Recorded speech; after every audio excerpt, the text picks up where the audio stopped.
Welcome back to our channel మనమమతల కోవిల. ఇది వచ్చేసి దీపావళి రోజు వీడియో అండి. ముందుగా అయితే మన వీడియో నచ్చితే లైక్ చేయండి, సబ్స్క్రైబ్ చేసుకోవటం మర్చిపోకండి. ఇది వచ్చేసి గుమ్మానికి ఇలా డెకరేషన్ చేసుకున్నామండి. మామిడాకులు బంతి పువ్వులతో వచ్చేసి ఇది బయట వేసిన ముగ్గు. ఈవినింగ్ ఇలా దీపాలు వెలిగించాము. ఇవి వచ్చేసి బేసిన్లో వాటర్ బాల్స్ వేసి తమలపాకులతో అలా డెకరేషన్ చేసాము. ఇవి వచ్చేసి బయట దీపాలు పెట్టేటప్పుడు ఫొటోస్. ఇది మార్నింగ్ వచ్చేసి గుమ్మానికి అయితే పసుపు రాసుకొని దాని మీద ముగ్గు వేసుకొని ప్రతి ఫెస్టివల్కి అయితే గుమ్మానికి అయితే పసుపు రాసి బొట్టు పెట్టుకోవడం అలవాటండి. మీకు కొన్ని వీడియోస్ అయితే చూపిద్దాం అనుకున్నాను, అవి మిస్ అయిపోయినాయండి.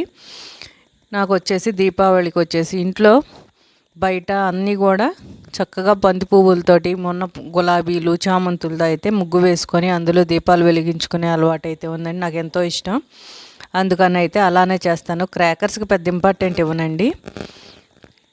ఇలా వచ్చేసి గుమ్మానికి డెకరేషన్ చేసుకున్న తర్వాత ఇంట్లో బంతి పువ్వులు చామంతులు గులాబీలతో అయితే చక్కగా ముగ్గు వేసుకొని ఈవినింగ్ వచ్చేసి అందులో చక్కగా దీపాలు వెలిగించుకొని అలా చేసుకున్న తర్వాత కూర్చొని చాలాసేపు అయితే అవే చూసుకుంటూ ఉంటానండి. అలాగైతే మీకు వీడియో చూపిద్దాం అనుకున్నా కానీ వీడియోస్ అయితే మిస్ అయిపోయినాయండి. బై మిస్టేక్ ఏదో నొక్కేసాను, అందుకని ఫొటోస్ ఉంటే యాడ్ చేస్తున్నాను. ఇది ఇంట్లో వేసిన ముగ్గు. లైటింగ్ ఉన్నప్పుడు చాలా బాగుంది కదా, కలర్ఫుల్గా. ఇది వచ్చేసి కింద వేసుకున్న ముగ్గు.